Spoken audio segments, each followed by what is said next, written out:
Hello students, कैसे हैं। चलिए आपके सामने फिर से मोशन का सेकंड वीडियो लेकर के आए हैं, जिसमें हम लोग पहले वीडियो में तो देख लिए थे कि बेसिक चीज़ क्या है, बेसिक नॉलेज क्या है इसके बारे में। और अब हम लोग स्टार्ट करते हैं अपने एनसीईआरटी के अनुसार जो क्लास 9 का जो सिलेबस है। तो पहला इसमें टॉपिक है मोशन अलोंग स्ट्रेट लाइन। ठीक है, मोशन अलोंग स्ट्रेट लाइन। ये जो मोशन जो होते हैं ना, मोशन जो मैंने सिंपल डेफिनेशन यहाँ पे लिखा हुआ है, मोशन कई टाइप के होते हैं, जिसमें सबसे सिंपलेस्ट फॉर्म मोशन का है स्ट्रेट लाइन में। मोशन अलोंग स्ट्रेट लाइन पढ़ने का बस रीज़न यही है, इससे हम लोग 2-3 डिफिनीशन निकालेंगे, जैसे कि डिस्टेंस क्या है, डिस्प्लेसमेंट क्या है, इसके बारे में जानेंगे। चलिए इसको समझा जाए कैसे है। ये वो पॉइंट है, ये पॉइंट ए है, ये पॉइंट बी है। ठीक है, एक ऑब्जेक्ट यहाँ से मोशन करना स्टार्ट करता है, और मान लीजिए कि यहाँ से ये कितना है 25 मीटर, बी कितना है 100 मीटर, यहाँ से बी का ये 100 मीटर है। यहाँ से चलना स्टार्ट करता है, वो पहले ए पे जाता है, फिर उसके बाद बी पे पहुँचता है, और फिर बी पे पहुँच करके फिर वो कहाँ पे आ जाता है, यहाँ पे ऑब्जेक्ट आ जाता है। ऑब्जेक्ट ऐसे आया है, फिर आगे जाता है, और फिर इस तरीके से मूव करते हुए फिर कहाँ पे आ गया, फिर यहाँ पे आके रुक गया। ठीक है, तो इसमें डिस्टेंस कितना चला अगर ये बताना हो तो डिस्टेंस कितना हो गया, डिस्टेंस तो डिस्टेंस चला ओ ए प्लस ए बी, ये प्लस फिर वापस आया बी, ये इतना डिस्टेंस चला। अब हम बात करें ओ ए प्लस ए बी, ये पूरा हो जाएगा कितना, ओ बी प्लस बी, ए मतलब हो गया ओ बी का डिस्टेंस कितना है 100, प्लस यहाँ से वापस आएगा तो टोटल डिस्टेंस में से 25 कम कर दिया जाए, कितना हो जाएगा 75, यानी कितना हो गया ये आपका 175 मीटर का डिस्टेंस होता है। तो मतलब ये हो गया कि डिस्टेंस के लिए कोई डायरेक्शन की आवश्यकता नहीं है, कितना चला वो बता देना है। ठीक है, ये डिस्टेंस है। अब हम लोग ये देखें कि ऑब्जेक्ट का अब पोजीशन क्या है, ऑब्जेक्ट पोजीशन क्या है, ए है। तो अब ओ ए डिस्टेंस कितना है, तो ओ ए जो होगा ये कहलाएगा डिस्प्लेसमेंट, डिस्प्लेसमेंट। ठीक है, मतलब distance between initial and final position, distance between initial and final position. यही डिफिनीशन भी आप लिखेंगे कि डिस्प्लेसमेंट क्या है, तो distance between initial and final position is called displacement. और डिस्टेंस क्या होता है, डिस्टेंस टोटल डिस्टेंस कवर्ड, वो उसमें नो डायरेक्शन, डायरेक्शन का कोई काम नहीं होता है, मतलब जैसे जैसे वो चलता हुआ जा रहा है टोटल उसको जोड़ के बता देंगे तो ये हो जाएगा। यानी डिस्प्लेसमेंट कितना हो गया ओ ए, और ओ ए की वैल्यू कितना है 25 मीटर। दूसरे एग्जाम्पल में एक और समझ सकते हैं इस तरीके से कि ये एक ट्राइंगुलर पाथ ले लिया जाए। ठीक है, राइट एंगल ट्राइंगल है ओ ए बी, ऑब्जेक्ट यहाँ से चलना स्टार्ट किया 4 किलोमीटर, ये पोजीशन ले लें ओ ए। ठीक है, डायरेक्शन वो से स्टार्ट किया, फिर यहाँ से आकर के 3 किलोमीटर इधर चला, ये 90 डिग्री है। तो टोटल डिस्टेंस यहाँ पे जो हो जाएगा वो फिर से कितना होगा, distance is equal to O A plus A B, यानी कितना हो जाएगा आपका 4 + 3 7 किलोमीटर हो गया। और डिस्प्लेसमेंट कितना आ जाएगा, डिस्प्लेसमेंट हो जाएगा ओ बी, और ओ बी कैसे निकलेगा, इस फार्मूले से h² = e² + b², हाइपोटेन्यूस वाले फार्मूले से यहाँ पे डिस्प्लेसमेंट निकाल लेंगे।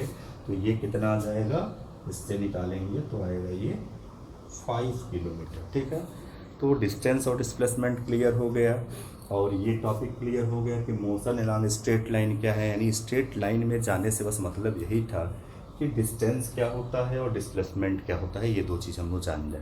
अब उसके बाद नेक्स्ट टॉपिक है कि uniform motion and non uniform motion क्या होता है।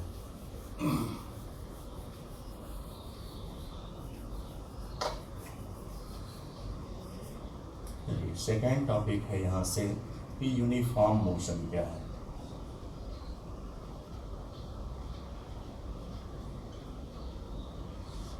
यूनिफॉर्म मोशन उसको बोलेंगे जिसमें ऑब्जेक्ट का क्या हो, स्पीड जो हो एक फिक्स इंटरवल ऑफ टाइम में चेंज ना हो रहा हो। यानी कि फिक्स इंटरवल ऑफ टाइम में वो क्या करे, फिक्स डिस्टेंस को कवर करे। मतलब ये हो गया कि फिर से ये एग्जांपल लीजिए कि यहाँ O A B C D ये फिक्स इंटरवल ऑफ टाइम अगर यहाँ पर ले लें कि 2 सेकेंड, यहाँ से यहाँ तक आने में 2 सेकेंड का टाइम लग रहा है, फिर यहाँ पे आने में कितना लग रहा है, 2 सेकेंड का टाइम लग रहा है, ये 2-2 सेकेंड का टाइम लग रहा है। ठीक है, तो फिक्स इंटरवल ऑफ टाइम में अगर ये डिस्टेंस कितना कवर कर रहा है, मान लो कि ये 5 मीटर, ये हो गया 5 मीटर, 5 मीटर इस तरीके से। तो फिक्स इंटरवल ऑफ टाइम में अगर फिक्स डिस्टेंस को कवर करेगा तो वो मोशन कैसा कहलाएगा, यूनिफॉर्म कहलाएगा। ठीक है, तो जब फिक्स इंटरवल ऑफ टाइम में आपका फिक्स डिस्टेंस कवर होगा तो यानी कि उस ऑब्जेक्ट की स्पीड क्या है, स्पीड जो होगा सेम होगा। तो यहाँ पे हम लोग एक चीज़ और आ रहे हैं, अभी नीचे के टॉपिक में है स्पीड विद डायरेक्शन। तो स्पीड के बारे में अभी हम लोग पढ़ रहे हैं। स्पीड क्या होता है, स्पीड तो ये आप कह सकते हैं कि यूनिट टाइम में जो डिस्टेंस कवर होगा that is called the speed. Speed is distance covered in unit time. Unit time में जो डिस्टेंस कवर होगा that is called the speed. तो मतलब ये हो गया कि यूनिफॉर्म मोशन होगा तो स्पीड उसका क्या होगा, सेम होगा, कहीं चेंज नहीं होगा, उसी स्पीड से वो कंटिन्यू चलता रहेगा। अब समझ गए होंगे नॉन यूनिफॉर्म मोशन क्या है। नॉन यूनिफॉर्म मोशन का मतलब क्या हो गया कि फिक्स इंटरवल ऑफ टाइम में उस डिस्टेंस क्या करेगा, अलग अलग ट्रेवल करेगा। जैसे यहाँ 5 मीटर तो यहाँ हो सकता है 7 मीटर, तो यहाँ हो सकता है 3 मीटर। तो ये हमारे डेली लाइफ की जो बात है, तो डेली लाइफ में कभी भी यूनिफॉर्म मोशन हम लोग नहीं पाते हैं जब स्ट्रेट लाइन में चलते हैं। जैसे कि रोड पे हम लोग जा रहे हैं, ठीक है, बाइक चला रहे हैं, तो कभी भी स्पीड क्या होती है, फिक्स नहीं होता है। कभी ट्रैफिक है, कभी कुछ है, तो स्पीड कभी कम है, कभी ज़्यादा है। तो ये नॉन यूनिफॉर्म में ही हम लोग मैक्सिमम वर्क करते हैं। ठीक है, अब आते हैं स्पीड विद डायरेक्शन का मतलब क्या है। नेक्स्ट टॉपिक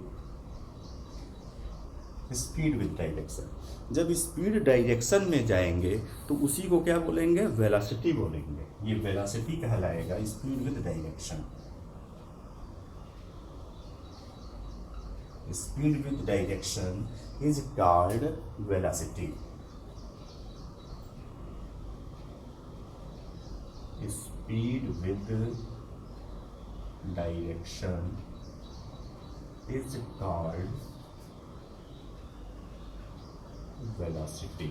अब देखिए यहाँ पे अपनी स्पीड कहा, distance covered in unit time. तो मतलब ये हो गया कि स्पीड का क्या है, डिस्टेंस अपॉन टाइम। अब उसी स्पीड को आप क्या कह रहे हैं, अगर डायरेक्शन में किसी जा रहे हैं तो वेलोसिटी है। तो वेलोसिटी इज इक्वल टू क्या हो जाएगा, v इज इक्वल टू, जब किसी डायरेक्शन में जाएंगे तो ये क्या हो जाएगा,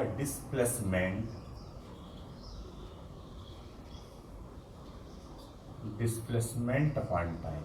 ठीक है, मतलब हम v इज इक्वल टू, इसको भी d/t ही कहेंगे। ठीक है, तो ये दोनों ही क्या है, सेम चीज़ है, बस दोनों में अंतर क्या है।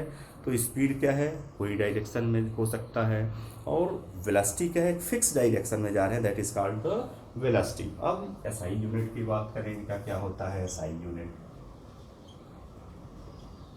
तो एसआई यूनिट तो दोनों का सेम ही होगा। जब दोनों चीज़ सेम है स्पीड को ही हम वेलोसिटी कह रहे हैं, बस अंतर क्या है, एक डायरेक्शन मिल जा रहा है। तो यानी इनका एसआई यूनिट भी सेम होगा। कैसे निकालेंगे इनका एसआई यूनिट? तो एसआई यूनिट डिस्टेंस का क्या होता है?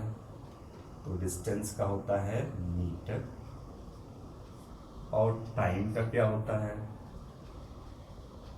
सेकेंड। तो इसका एसआई यूनिट क्या निकल गया? मीटर पर सेकेंड, या इसी को कहें देंगे ms⁻⁻1। ये हो गया SI unit of the speed कह सकते हैं, या SI unit of the velocity कह सकते हैं। ठीक है। उसके बाद आ रहा है rate of change of velocity, next topic. Rate of change of velocity. Rate of change of velocity यही क्या कहलाता है? ये कहला जाता है acceleration. Rate of change of velocity he acceleration कहलाता है। तो मतलब हम एक्सेलरेशन के डिफिनीशन क्या दे देंगे? यही चीज है कि rate of change of velocity is called acceleration. Acceleration is denoted by a. तो ए मतलब ये हो गया v minus u upon t. देखिए ये v minus u change in velocity हो गया, और डिवाइडेड बाय टी का मतलब क्या हो गया? रेट हो गया, यानी रेट ऑफ चेंज, यानी विद रिस्पेक्ट टू टाइम। तो ये हो गया एक्सेलरेशन, जिसमें कि v क्या है? Where v is final velocity,